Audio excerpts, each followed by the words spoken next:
Maltempo, 140 interventi dei vigili del fuoco nella zona nord della Marca, da Treviso a Susegana, da Oderzo a Villorba, nottata da incubo per le fortissime raffiche di vento, nubifragi e la grandine. Zaia firma lo stato di emergenza regionale. Nel capoluogo raffica di alberi caduti sul Put lungo le mura, sradicato anche uno dei simboli storici della città, il salice dei Buranelli. Conte, solo per miracolo non ci sono stati feriti.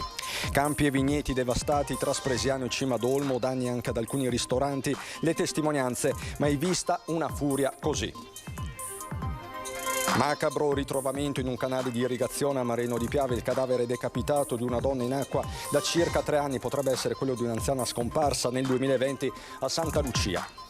I ladri entrano in casa in pieno giorno a Treviso mentre il proprietario riposa. Al risveglio lo shock per la sorpresa, il racconto della moglie: non ci sentiamo più sicuri. 15 giovani ogni mese finiscono in pronto soccorso per coma etilico, uno dei dati emersi oggi dal rapporto sulle dipendenze del SERD di Treviso. La strage di Santo Stefano di Cadore, alle 21:15 la fiaccolata in memoria delle 3 vittime. Domani mattina i funerali a Favaro Veneto. Antenna 3 li seguirà in diretta dalle 10. Esce ufficialmente oggi in 73 sale d'Italia il film girato tra Treviso e Mogliano, Le mie ragazze di carta, sostenuto da Veneto Film Commission, una commedia delicata e poetica che racconta il passaggio di un ragazzino di campagna dalla pubertà all'adolescenza.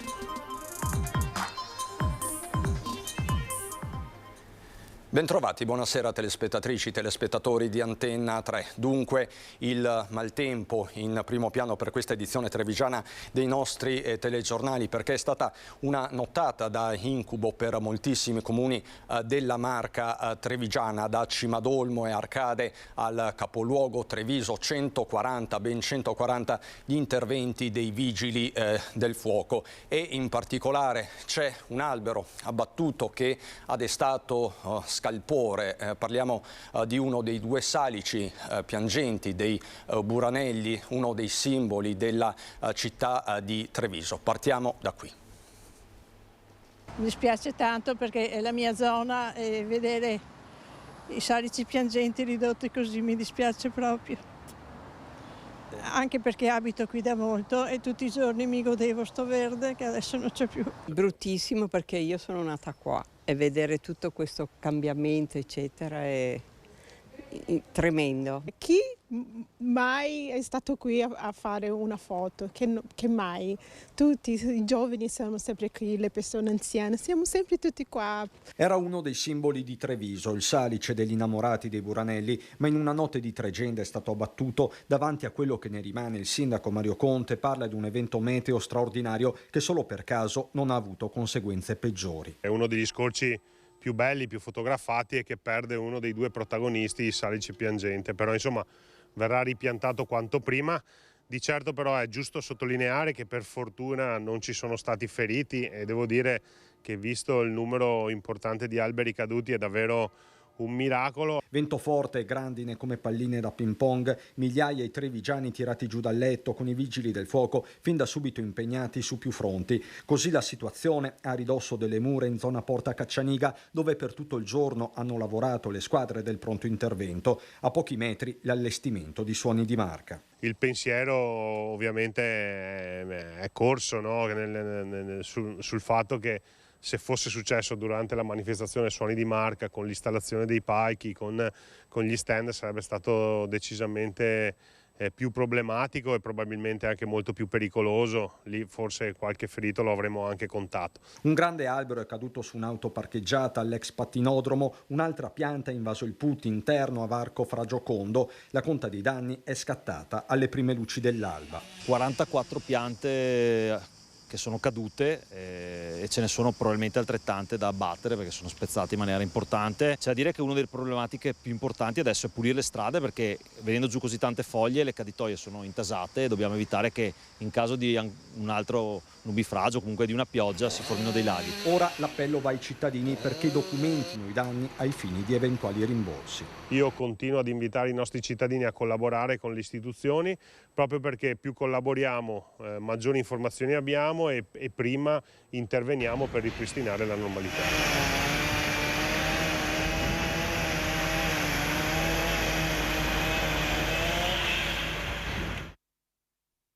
Di certo in pochi hanno dormito la scorsa notte a Treviso, paura per i danni alle auto, diversi giardini devastati. Sembrava un treno ad alta velocità, racconta un residente. Oddio. Ce la fai, via! Questa notte alle meno un quarto, alle 2, ho sentito un vento fortissimo, mi sono alzato e dopo ho sentito come che ci fosse stato un treno ad alta velocità che arrivava. Era la grandine e la pioggia che stava venendo dal Piave verso Treviso. Signora mi ha chiamato in emergenza come amico, vieni a darmi una mano a pulire qua perché abbiamo spaccato anche la rete. Anche la rete. È spaccato la rete e c'è un cane che mi scava fuori. Grandine, vento, rumore. C'erano dei bei colpi della grandine che cadeva. Per fortuna non ha recato, penso, danni a nessuno. È stato spaventoso e sembrava quasi un vortice che partiva da tutta via Nervese e risaliva verso le mura. Veramente spaventoso. Che cosa fa? Niente, guardavo fuori e speravo insomma che passasse il più velocemente possibile. Ero veramente spaventata. Ha avuto una traiettoria precisa, il vento che ha sferzato il cuore della città di Treviso. In tanti ne hanno seguito con apprensione la direzione tra le zone più danneggiate, la penisola del Paradiso. Qui alcuni alberi sono stati letteralmente sradicati, implacabile anche la grandine. Credo che la fase più intensa sia durata un 20 minuti in cui vedevamo appunto che sentivamo un grande bombardamento di grandine, diciamo che la dimensione era circa di una noce di ciascun chicco di grandine, quindi ha devastato gli alberi, abbiamo rischiato di rovinare l'auto, insomma c'è stato un vero bombardamento per un circa 20 minuti. C'è stata la paura soprattutto per chi vive da solo, ma anche la solidarietà, spesso fatta di piccoli gesti. Abbiamo avuto tanta paura stanotte, tanta veramente. Cosa vuole? Bisogna aspettarsi di tutto qua da questo tempo strano, è cambiato. Per fortuna che nel mio condominio i signori di sotto mi hanno subito telefonato: Sara, come va? E allora quindi mi è rimasta nel cuore che sono stati gentili così. Dicevamo 140 interventi in tutta la Marca, non solo dunque il capoluogo, non solo Treviso, così a Spresiano, come ci racconta Nicola Marcato. Non ce l'aspettavamo un temporale così, però non si vedeva niente, un vento così forte, mai visto una cosa così. È stata una notte da incubo per gli abitanti di Spresiano, strade interrotte dagli alberi caduti, colture devastate dal vento e dalla grandine. La paura è scesa nella notte quando tutti erano a letto. Era buio e non sapevi cosa succedeva fuori. Gli alberi hanno colpito le vigne. Sì, questo è il risultato. Il temporale di stanotte ha colpito in modo particolare tutta la zona che costeggia il Piave, quindi partendo dai Calessani e tutta la fascia di Lovadina, via Grentine e via Barcador, che sono state totalmente chiuse al traffico perché sono caduti notevoli quantità di alberi. Adesso ci stiamo attivando in tutte le maniere con gli operai del comune, la protezione civile. Anche il circolo equestre di Spresiano ha riportato numerosi danni, dove è stato sollevato il tetto delle stalle e anche una parte del padiglione, quello grande dove fanno gli allenamenti. Tanta paura e tanti danni. Sì, tanti danni, purtroppo sì, tutti gli alberi come vede, tutti rotti. E il problema è che cadendo sono andati a toccare tutte le strutture e il vento ha proprio aperto la parte del tetto della scuderia. Fortunatamente nessun cavallo è stato ferito. In alcune zone sono senza telefono e corrente. Sì, certamente sì, con i temporali sono caduti, tutti gli alberi che sono caduti hanno divelto le linee. Noi abbiamo contattato sia Enel sia anche la Telecom e usciranno a ripristinare. È successo tutto in un lampo di un secondo. Ci siamo trovati con la casa distrutta. Questa notte in 2 minuti ha fatto il disastro perché al momento non me ne sono accorto, ma stamattina con la luce tutti quelli che sono gli alberi d'alto fusto qui dietro, praticamente quasi la totalità li ha sradicati da sotto. Non era mai successo una cosa del genere. Ci sono state altre sfuriate, però non di questa entità. Ma io ho 71 anni, ma una cosa così non mi era mai capitato di vedere. Sconsolato è anche Christian Schiavona mentre passeggia nella proprietà che era di suo nonno, dove sono stati abbattuti una decina di alberi. C'è lo sconforto di mettersi qui, tirarsi su le maniche e ripiantare, ripartire e sperare che ci dia tregua perché le previsioni non sono ancora ottimali. E ci sono poi i danni all'agricoltura, ai vigneti, alle piante, e il copione è analogo anche ad Arcade, a Cimadolmo, a Ponte della Priula, sempre marcato. La furia della tempesta è passata anche qui a Mareno di Piave, dove sono moltissime le vigne abbattute dalla forza del vento. Avevo paura che venisse giù la casa perché era tremendo, fischiava ed era tremendo. Mi sono trovata le sedie catapultate sotto la porta, le piante rovesciate, il peggio è il capannone. Cosa è successo? Si è scoperchiato mezzo capannone, sotto c'era la mia macchina. A Ponte della Priula un cipresso è caduto sopra 2 automobili e un furgone. I vigili del fuoco e la polizia locale sono intervenuti anche a Villorba. Alberi abbattuti in via Ferrarezze, via Dante, via Franchina e via Codette. Ad Arcade un grande albero è caduto sulla provinciale 56, interrompendo la viabilità per diverse ore a numerosi pendolari. A causa del fortunale sospese le lavorazioni del primo turno anche allo stabilimento Electrolux Italia di Susegana. A subire danni non solo le coltivazioni agricole e le vigne, ma anche alcuni ristoranti storici come le Calandrine a Cimadolmo. E stamattina abbiamo trovato un giardino distrutto. Danni anche al ristorante? Qualcosa sul coperto delle capannine, ma non molta roba comunque. Peggio è andata al ristorante da Domenico Aspresiano. 60 anni che siamo qui, è la prima volta che vedo una cosa così. Spavento, senza tuoni, senza lampi, niente pioggia, vento e nebbia. Il vento cosa ha distrutto? Come vedete non poco, alle nostre spalle ha portato via tutta la pagoda. Qui la forza del vento ha devastato tutti gli alberi del giardino. Stamattina ci siamo proprio resi conto di cosa era successo. Praticamente sulla parte del laghetto dove ipotizziamo sia venuto questo forte vento, ha buttato giù tutte le piante, tutte. Ci sono alberi anche rotti come stuzzicadenti, a parte elevati con le radici, ma rotti come stuzzicadenti, spezzati in 2. I danni ammontano sopra i 100.000 euro, una sola e unica magra consolazione. Per fortuna è accaduto di notte. Per fortuna sì, proprio perché non c'erano persone a fruire dei nostri spazi. Fortunatamente non c'è stato nessun ferito. E nelle scorse ore il presidente della regione Luca Zaia ha firmato la dichiarazione di stato di emergenza regionale in seguito al maltempo. Sono in contatto con le strutture della protezione civile e con i sindaci dei numerosi comuni veneti che sono stati interessati dal violento maltempo della notte scorsa, dice Zaia. Le province di Venezia, Treviso e Vicenza, aggiunge il presidente, sono quelle maggiormente colpite, quindi anche in base al censimento dei danni in corso vedremo come procedere. Allo stato attuale abbiamo cognizione dei danni da vento che sembrano interessare prevalentemente le alberature, ma in considerazione della grandine di grosse dimensioni temo ci siano danni a macchine e tetti oltre all'agricoltura. Voglio ringraziare per gli interventi tempestivi tutti i soccorritori intervenuti. Queste le parole di Zaia e questa la pagina doverosa dedicata a una notte di tregenda nella Marca e non solo.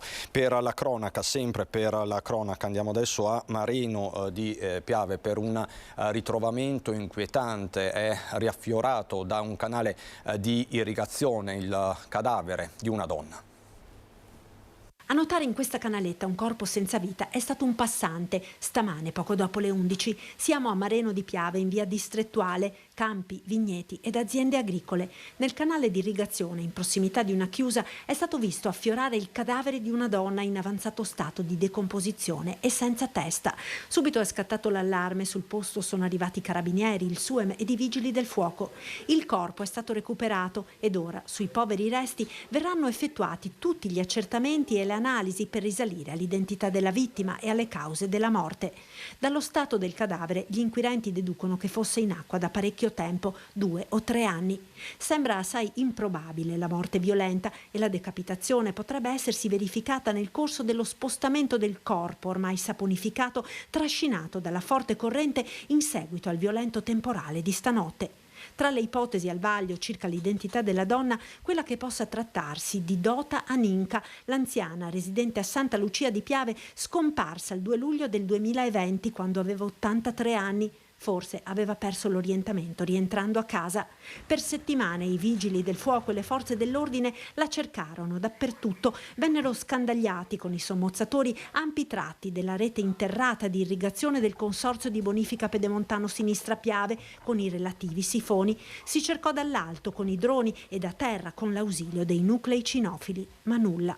Qualche mese dopo, ad ottobre del 2020, dopo un vertice in prefettura, le ricerche ripresero, ma dell'83enne non si trovò alcuna traccia.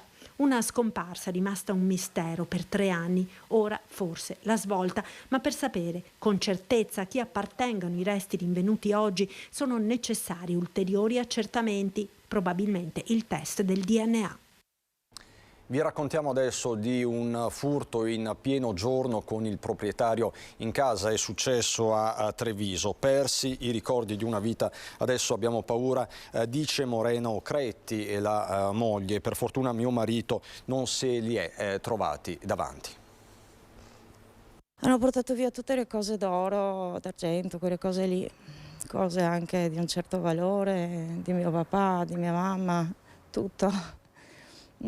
Ricordi di famiglia? Sì, cose molto importanti. Io infatti a mia mamma non gliel'ho neanche detto perché non ho il coraggio di dirglielo. Non è solo e soltanto il valore economico. Dietro ai gioielli rubati lunedì scorso da questo appartamento di Vicolo Fratelli Bandiera, vicino al Parco dal Negro, c'è una vita, ma soprattutto la sensazione di un luogo violato e ritenuto sicuro fino a qualche giorno fa. Sono saliti, io ho visto che ci sono delle impronte qua sotto e sono saliti da qua.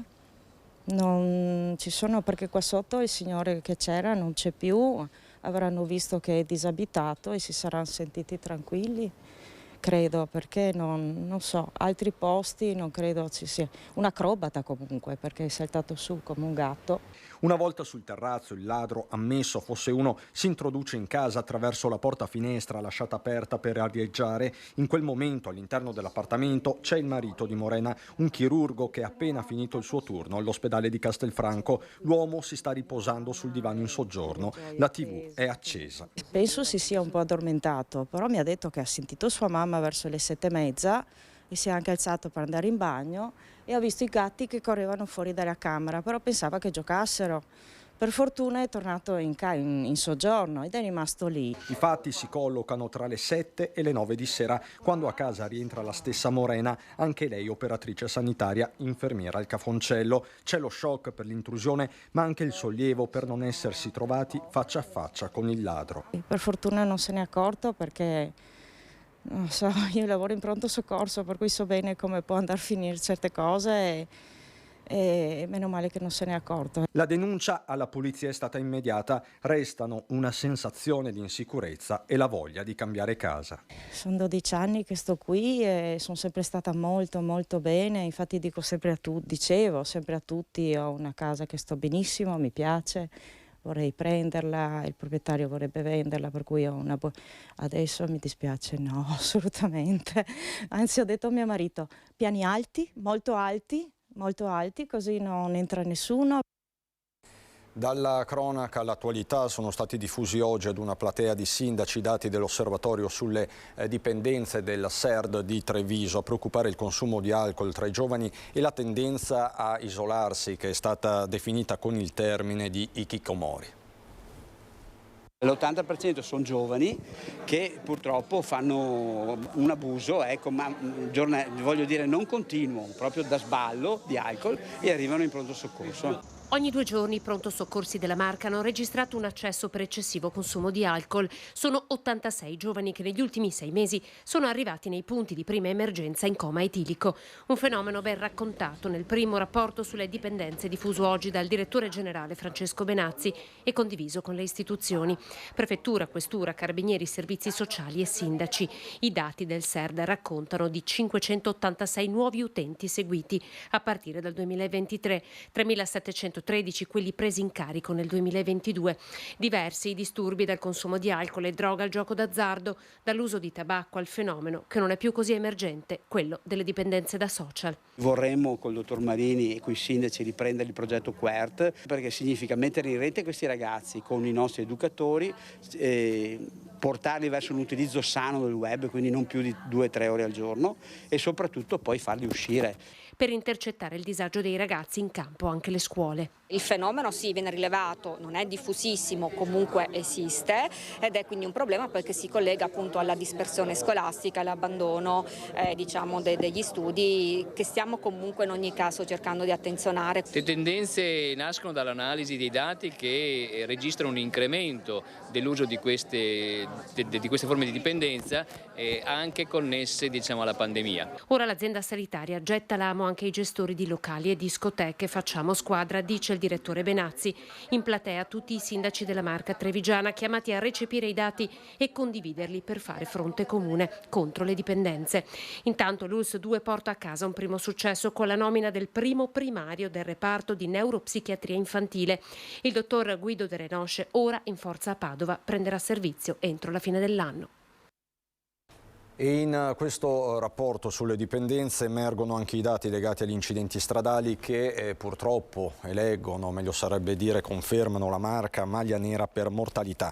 Delle 1489 vittime della strada registrate in Italia nel 2022, 66 sono quelle che si riferiscono alla provincia di Treviso, con una incidenza di 7,5 ogni 100.000 abitanti contro il 2,5 della media nazionale. 7 decessi dei 66, dunque il 10,6%, hanno visto coinvolte persone in uno stato di alterazione correlato all'uso di alcol o droghe. Il 6,28 degli incidenti stradali rilevati nella provincia lo scorso anno ha riguardato conducenti dei mezzi alterati dall'assunzione di alcol e stupefacenti, dato che si confronta con il 3,87% del 2018, quando le vittime sulla strada per eventi riconducibili a tali motivi furono soltanto 3. Quindi un quadro in peggioramento certificato stavolta anche da questo report sulle dipendenze. Parliamo adesso di donatori e riceventi, interpreti delle storie del volontariato in Veneto. Sono 9 video realizzati nell'ambito del progetto All of Me a Coral Story che ora approdano al Lago Film Festival.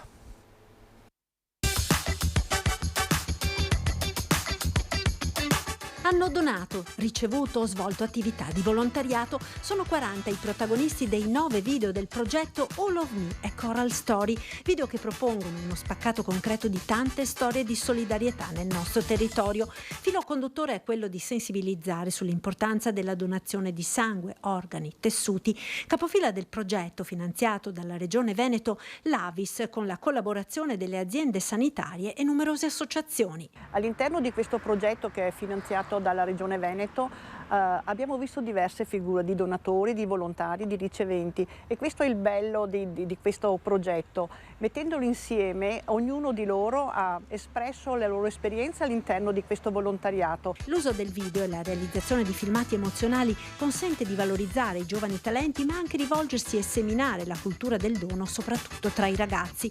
Toccanti esperienze personali che sono diventate storie corali di dono, e così All of Me, con l'edizione 2023, ha puntato al coinvolgimento di un gruppo di testimonial del dono che si sono messi in gioco, aderendo al percorso teorico sulla comunicazione e il digitale, per poi cimentarsi nella realizzazione pratica del filmato. Ho cercato di cogliere anche quello che le persone all'interno di questi video volevano dire. Hanno dato molta emozione e sono video che sono facilmente esportabili, nel senso portarli nelle scuole, nelle attività con i giovani. Penso che questo progetto dia molto alla comunità. I video verranno presentati il 21 luglio al Lago Film Festival e a settembre alla Mostra del Cinema di Venezia. Abbiamo ancora tanto da raccontarvi, ma lo facciamo subito dopo la pubblicità, fra poco. Strage di Santo Stefano di Cadore. Oggi i carabinieri sono tornati sul luogo dell'incidente per effettuare dei rilievi dalla rimessa da cui la vettura guidata da Angelica Utter è stata filmata da una telecamera di sorveglianza. Accertamenti necessari per stabilire con certezza la velocità a cui procedeva l'Audi A3 di proprietà del padre. Utter, le cui condizioni non migliorano, è ancora chiusa nel suo silenzio e, come aveva detto anche il procuratore capo del Tribunale di Belluno Paolo Luca, il suo quadro psichico richiede attente valutazioni. La direzione medica della casa circondariale dove era detenuta a Venezia ha ritenuto che le sue condizioni fossero suscettibili di essere approfondite da una struttura psichiatrica, che è stata portata all'ospedale di Venezia. Questo non significa che ci sia una premessa che apre le porte alla incapacità di intendere e di volere. È una situazione temporanea che potrebbe anche dipendere da shock post-traumatico e quindi non essere legata a situazioni pregresse di disagio di questa persona. Ancora non c'è una diagnosi e la donna, per scongiurare possibili gesti inconsulti, continua ad essere sorvegliata a vista. La difesa d'ufficio, affidata all'avvocato bellunese Giuseppe Triolo, smentisce l'arrivo in Italia di un congiunto della Utter ed è ragionevole pensare possa essere richiesta una perizia psichiatrica per la 32enne indagata per omicidio stradale plurimo. Un primo passo in ambito sanitario potrebbe essere cercare di poter consultare eventuali cartelle cliniche o ricoveri avvenuti in Germania, dove risiede. Germania, cui potrebbe anche rivolgersi direttamente la Procura di Belluno per il prosieguo delle indagini. Noi cercheremo di capire per il futuro, questo sarà uno dei filoni dell'indagine, qual è stato il vissuto di questa ragazza fino al momento in cui è stata coinvolta nel fatto. E questo ovviamente richiede la collaborazione delle autorità tedesche alle quali per il momento i carabinieri direttamente si sono rivolti. Poi vedremo se ci sarà spazio e tempo per chiedere un ordine europeo di indagine, che è una forma di collaborazione che è prevista, giudiziaria, che è prevista fra i paesi dell'Unione Europea. Questo dunque il punto sulle indagini, e la cronaca ci porta adesso a Cortina d'Ampezzo, dove due escursionisti, un 64enne di Reggio Emilia e un 61enne di Oristano, sono stati colpiti da 3 scariche di fulmini mentre si trovavano all'uscita della ferrata Olivieri alla Punta Anna sulle Tofane. A dare l'allarme un turista straniero che li aveva scorti in visibile difficoltà, immobili e incapaci di rispondere. L'elicottero del SUEM di Pieve di Cadore ha fatto campobase al rifugio di Bona ed è poi risalito di quota e ha sbarcato il tecnico di elisoccorso con un navericello di 25 metri. Entrambi riportavano danni da folgorazione, uno più lievi, l'altro di media gravità, al punto da dover essere imbarellato. L'incidente durante una forte grandinata, mentre ancora erano agganciati al cavo. In successione c'erano state 3 scariche che li avevano fatti sbalzare in aria e cadere poi a terra. Con gli arti contratti sotto shock sono rimasti immobili senza riuscire nemmeno a estrarre i cellulari. Recuperati e portati in piazzola al Dibona, al rifugio di Bona. 2 uomini sono stati stabilizzati dall'equipe medica. L'ambulanza è poi volata verso l'ospedale San Martino di Belluno. Voltiamo decisamente pagina, parliamo di diritti civili. Manca poco, sabato il primo Pride delle Dolomiti a Belluno. Scende in campo anche Confindustria Belluno Dolomiti, l'associazione degli industriali che accoglie il Pride, prima e unica Confindustria d'Italia a uscire ufficialmente sul tema dei diritti e dell'inclusività. Lo fa con una lettera aperta vergata dalla presidente dell'associazione Loren Bertone e dal consigliere Flavio Mares, consigliere al sociale. Il Belluno Pride incassa il sostegno convinto di Confindustria Belluno Dolomiti perché l'inclusione ha un valore etico, sociale ed economico e perché tutte le forze vive del territorio devono impegnarsi a tradurre questo principio in realtà. In una lettera aperta inviata agli organizzatori, la presidente Loren Berton e il delegato al sociale Flavio Mares rassicurano gli organizzatori e i partecipanti del primo Pride nella storia di Belluno. Confindustria Belluno Dolomiti è pronta a fare la propria parte a combattere ogni forma di discriminazione e di violenza, anche le più subdole. È una presa di posizione chiara e forte quella della Confindustria bellunese, la prima e unica territoriale in Italia ad esporsi sui temi dell'inclusività e dei diritti. Eventuali atteggiamenti discriminatori non sono ammessi, scrivono Berton e Mares, che su questo si dichiarano pronti a lavorare con parti sociali e istituzioni. Non servirà più scappare dalla nostra provincia per essere se stessi o realizzarsi, magari per paura del giudizio. E ancora, le nostre comunità devono essere aperte, la diversità è una risorsa e non un problema, perché è dalla diversità che nascono innovazione e la spinta al futuro. A tutte e tutti i partecipanti al Pride, chiosano Loren Berton e Flavio Mares, il benvenuto in città. Da qui gli infiniti colori delle Dolomiti sono ancora più nitidi. La Fondazione Teatri delle Dolomiti replica in prima battuta alla stampa per gli articoli ritenuti screditanti e diffamatori di questi giorni dopo la protesta di Slow Machine a causa del drastico calo del contributo annuale per la stagione a teatro, e poi corregge il tiro e in un secondo comunicato ammorbidisce i toni minacciosi e chiarisce citando i numeri del bilancio 2022 e le prospettive 2023. Il Consiglio di gestione, si legge in una nota, ha offerto complessivamente 42 date gratuite e un contributo di 15.000 euro da ripartire in base al numero degli spettacoli in cartellone, e per la prima volta ha deciso di sostenere Scoppio Spettacolo offrendo tariffe di affitto convenienti. Attualmente, se tutte le date saranno confermate, la Fondazione destinerà 57.000 euro in servizi e contributi che in futuro dovranno essere assegnati con criteri chiari attraverso un apposito bando aperto ad altre realtà presenti sul territorio. Ma la situazione è diventata ormai terreno di scontro politico. Insieme per Belluno Bene Comune ritiene che l'idea stessa di residenza teatrale presupponga una delega operativa e gestionale per garantire ai 3 soggetti risorse e spazi.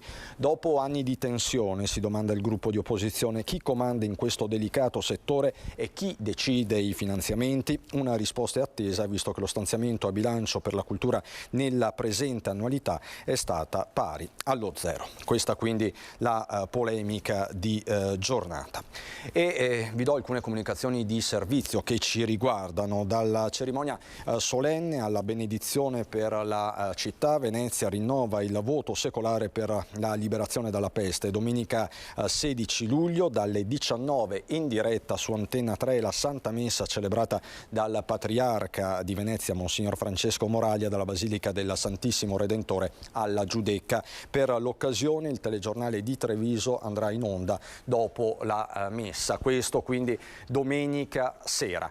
Intanto io vi ricordo, domani mattina entriamo in diretta, Nicola Zanetti entra in diretta a partire dalle 10 del mattino, si collegherà con Favaro Veneto, con la chiesa parrocchiale dove avete visto prima Ilaria Marchiori per i funerali in diretta delle 3 vittime della strage del Comelico di Santo Stefano di Cadore. Per il momento da Treviso e Belluno è tutto, vi lascio le previsioni del tempo, buona serata.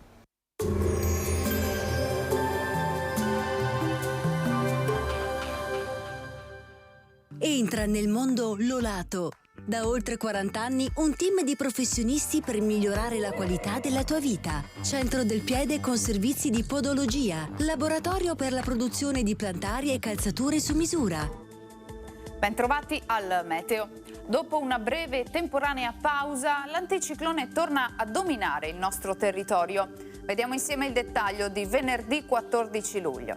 Sul Veneto atmosfera più stabile, bel tempo asciutto e soleggiato con cielo sereno o al massimo poco nuvoloso un po' su tutti i settori.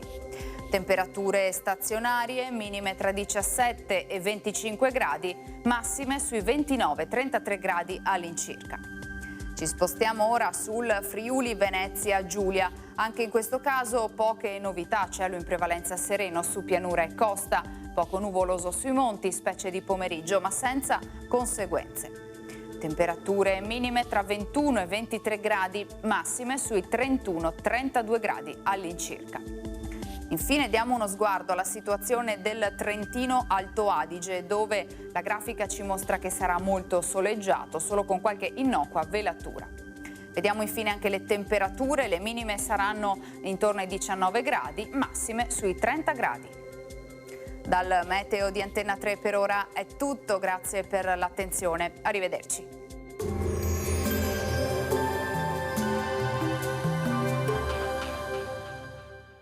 Busti, tutori e protesi di arto personalizzati. Ortopedia e sanitaria Lolato. A Treviso e Montebelluna. Lolato, soluzioni per star bene.